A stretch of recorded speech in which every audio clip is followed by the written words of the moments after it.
My name is Matthew Walker. I am a professor of neuroscience and psychology at the University of California, Berkeley, and I am the author of the book, Why We Sleep. We certainly know that a lack of sleep will actually prevent your brain from being able to initially make new memories. So it's almost as though without sleep, the memory inbox of the brain shuts down and you can't commit new experiences to memory. So those new incoming informational emails are just bounced and you end up feeling as though you're amnesic.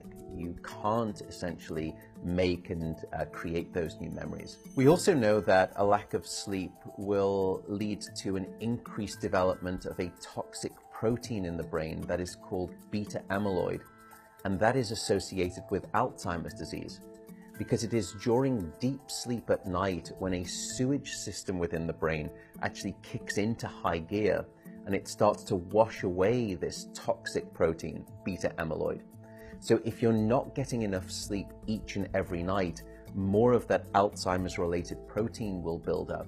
The more protein that builds up, the greater your risk of going on to develop dementia in later life. What are the effects of sleep deprivation on the body? Well, there are many different effects. Firstly, we know that sleep deprivation affects the reproductive system. We know that men who are sleeping just 5 to 6 hours a night have a level of testosterone which is that of someone 10 years their senior. So a lack of sleep will age you by almost a decade in terms of that aspect of virility and wellness. We also know that a lack of sleep impacts your immune system. So after just one night of 4 to 5 hours of sleep, there is a 70% reduction in critical anti-cancer fighting immune cells called natural killer cells. And that's the reason that we know that short sleep duration predicts your risk for developing numerous forms of cancer. And that list currently includes cancer of the bowel, cancer of the prostate, as well as cancer of the breast. In fact, the link between a lack of sleep and cancer is now so strong that recently the World Health Organization decided to classify any form of nighttime shift work as a probable carcinogen.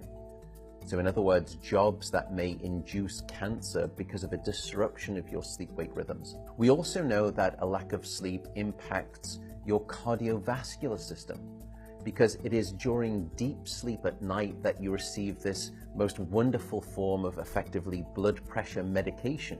Your heart rate drops, your blood pressure goes down. If you're not getting sufficient sleep, you're not getting that reboot of the cardiovascular system. So your blood pressure rises.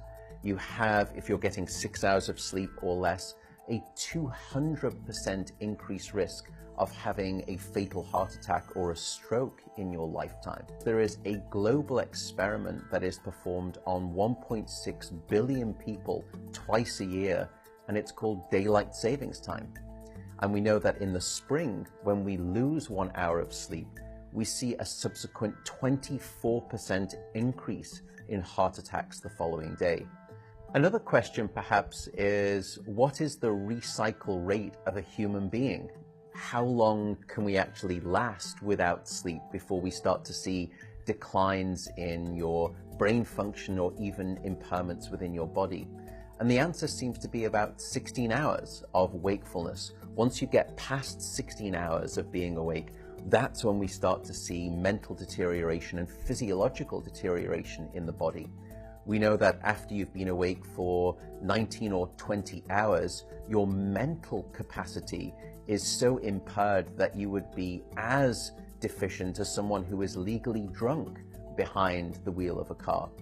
So if you were to ask me what is the recycle rate of a human being, it does seem to be about 16 hours, and we need about 8 hours of sleep to repair the damage of wakefulness. Wakefulness essentially is low-level brain damage.